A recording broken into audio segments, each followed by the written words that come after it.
सो Sunrisers Hyderabad को आज हरैबू नहले अड़ुआ हो तो पंजाब किंग्स आज निज होम ग्राउंड मुल्लानपुर भिड़ पैट कमिन्स एसआरएच सहित तो टूर्नामेंट में सर्वाधिक 277 रन कर सनराइजर्स हैदराबाद बर्तमान 5 नंबर अच्छी पॉइंट्स टेबुल पंजाब किंग्स से बड़ी 6 नंबर अच्छी।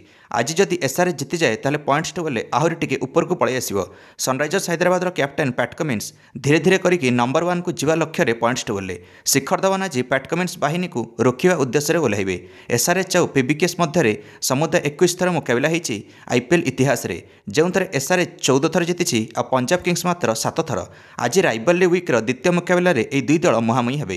गोटे आड़े एसआरएच पाखे घातक बैट्समैन सब अच्छा जमीक Travis head, Abhishek Sharma, Aiden Markram और हेनरी क्लासन और ट्रिकी बॉलर पैट कमिन्स अच्छा जे सठिक लाइन सहित बॉलिंग करी विपक्ष को आश्चर्य करने लक्ष्य जे टूर्नामेंट एमती कर गत मैच रे पंजाब किंग्स हीरोज आसथिबा शशांक सिंह, आशुतोष शर्मा पुणी पंजाब किंग्स को जिताइबा लक्ष्य जदि पंजाब किंग्स ओपनर बैट्समैन माने जॉनी बेस्ट और शिखर धवन फॉर्म को पलि आसिले सेटा भी तगड़ा फॉर्म ताहले विपक्ष पई काल साजिबे।